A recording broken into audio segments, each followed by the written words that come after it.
The thing that I'm seeing on social media lately is about paying $70 for a game opposed to paying for a service like Xbox Game Pass. What should you do? And I think this is such a simple thing. At the end of the day, you do what the hell you want to do.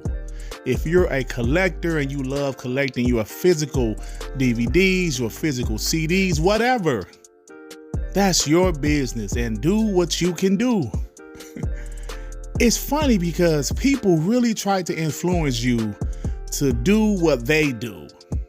If you love Xbox Game Pass, hey, enjoy Xbox Game Pass.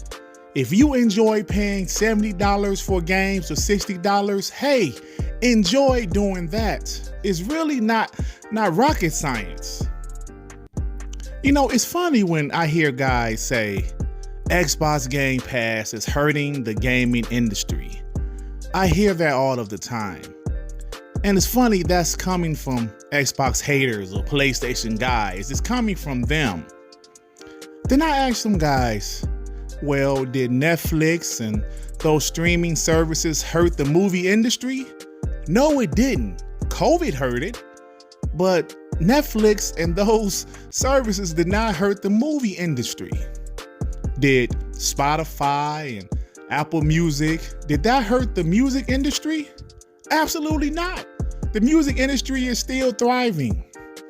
So why would Xbox Game Pass hurt the gaming industry? Now, I'm sure some people will have their reasons why, but if you sit back and think about it, Microsoft is providing a service, right, where you can play these games, some third-party games day one in the service, all of Xbox first-party games day one in the service.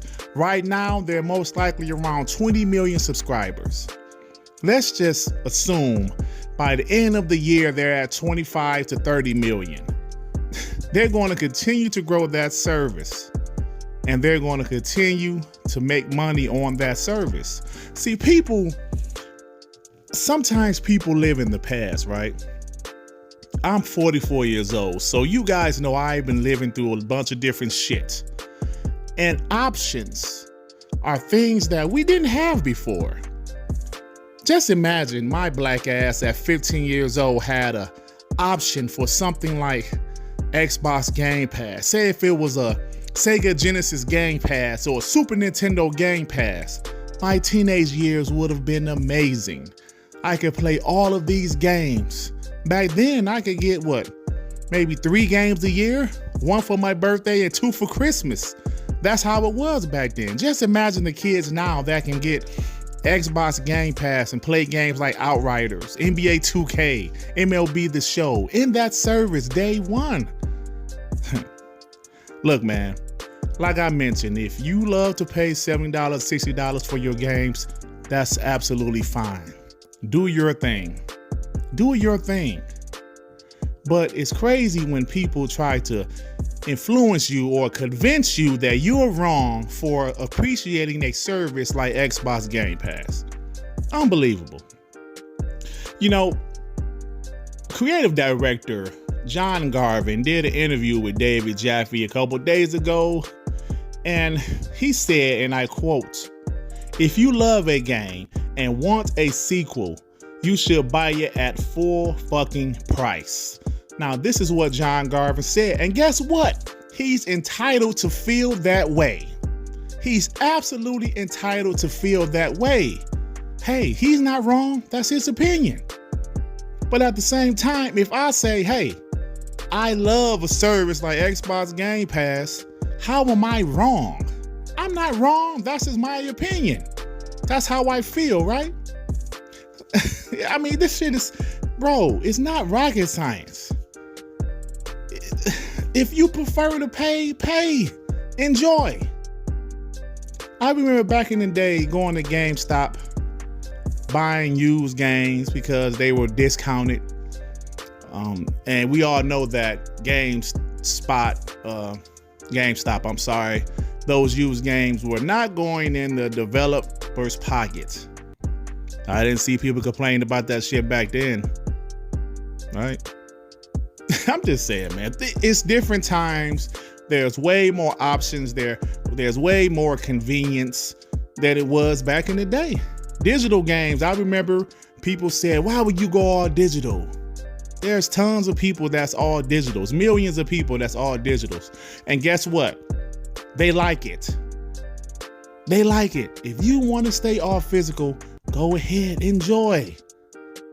Oh man, I'm just seeing so many different things on Twitter.